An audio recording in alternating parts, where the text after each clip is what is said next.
Cross-examination, that skill that most attorneys are afraid of it because they don't understand it and because they believe what has been said about it. Most attorneys believe that it's the most difficult skill to properly perform in the courtroom, and that is absolutely not the case. If you approach it properly and organize it in the right way, you can be extremely effective as a cross-examiner, regardless of your personality and regardless of your level of experience. There are really 7 things that I need to do to be an effective cross-examiner. I have to perform my case analysis. I've got to have a clearly defined purpose for every set of questions that I ask the witness.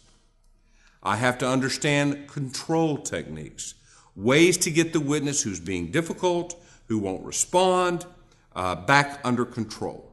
And those include something as simple as raising your hand and restating the question, or saying, "Ma'am, thank you, but that was not the question that I asked you. Did you understand my question? Let me ask it again." There are various control techniques that you must develop, but you've got to be certain that you use details in the structure of the cross, because details give you control. Details make the difference as to whether or not you're in charge or the witness is in charge. If you're going to impeach the witness with a specific means of impeachment under the rules of evidence, then it needs to be an impeachment that matters, so that when you're done, both you and the jury understand that something important has just occurred. And whenever possible, in the development of the cross-examination, use the witness's own words to force agreement. So those are the things that we think about as we begin to develop cross-examinations that work. We cross-examine for 3 reasons: to introduce a fact, to highlight a fact, either to strengthen it or weaken it, or to attack the credibility of a witness, or to strengthen the credibility of another witness. These are the reasons that we cross, and once we understand that, we can use these fundamental reasons to create effective cross-examinations. What are the basics? Lead. 1 fact per question. And each subset of your questions have a logical goal. We start in the back and move to the front. You want to be at that point where when you ask the last question, everyone in the room knows, based upon the answer to your earlier questions, what the response must be. And if they don't get that response, they have a moment of cognitive dissonance, of disbelief, and they don't believe the witness. And when that happens, you've won. So, leading questions. What is a leading question? You may have heard this. You may have even been taught this by your trial advocacy professor, assuming that you had one. You went to the store, correct? You got out of the car, didn't you? Isn't it true that you were there that afternoon? These are all examples of taglines where I add the words, isn't it true, isn't it correct, wouldn't you agree, isn't it so? There's a much cleaner way to do it. You got up that morning. You went to the store. You got out of your car. You walked to the front door. Now that's an example of cross-examination using statements as questions. It's a perfectly acceptable means of cross-examination and is actually in some jurisdictions now the preferred mean. So the nice thing about it is it gives you control and lets you establish the flow of the story of your section of the cross-examination.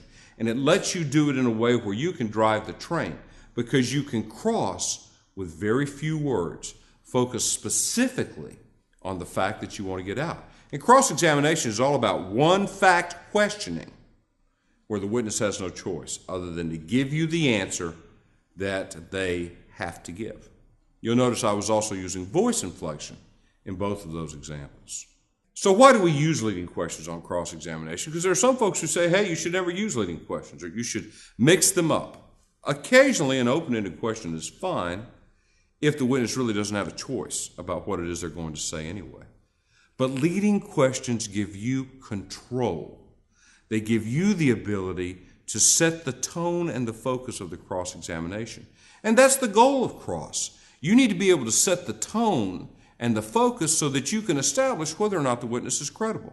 They've already had their chance on direct examination to tell their story in an uninterrupted fashion. Why in the world would you give them that chance again by using open-ended questions? Think of it this way. An old boss of mine used to say, you always want to keep the witness on the point of the spear. That witness will only go where you allow them to go. So why a logical progression to your questions within each subset or issue that you're going to look at on cross? Well, you want a logical progression because it sets the witness up. It implements the goals of your case analysis, and it gets the jury there first. And it creates that sense of tension that is so present, that is so interesting in books, plays, movies, and the like. And you want to use that same sort of structure so that it's almost like we know there's something in the closet that's going to get us, and we're just waiting for it to come out. By the same token, the way in which I move within the courtroom, the way I use my body, is very different from direct examination. I'll come out into the middle of the courtroom now. I want to pull focus away from the witness and towards me. I also don't stand by the jury because I don't want the witness giving their rehearsed lines to the jury. I want them looking at me. And if I'm asking them questions and they refuse to look at me and talk to the jury the entire time that I am asking them a question, I'll stop them and say, excuse me, sir. I'm over here asking you the questions. Have you been coached not to look at me when I ask you a question? Sir, would you agree with me that it's polite to look at someone when they speak to you? I'm trying to be polite to you, sir. Could you please be polite to me? Thank you. We'll continue. I'll also move when movement is appropriate to underline a point. I never move while asking the question, but from one question to the next, a step forward, another step forward, and then finally, when I'm asking that question that we all know the answer to, I may not even look at the witness. I'm looking at the jury to see what it is that the jury thinks of what this guy or person just said. Now, tone matters. You want to remember that not every witness can be a liar and a bad guy and a bully and a cheat and a thief.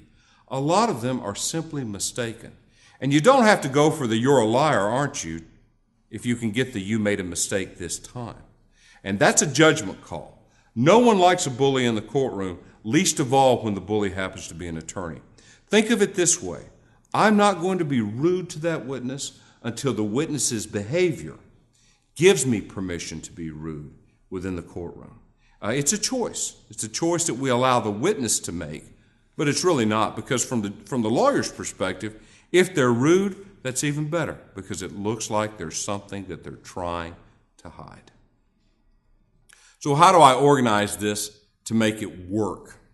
I focus on that logical progression to get the jury there first.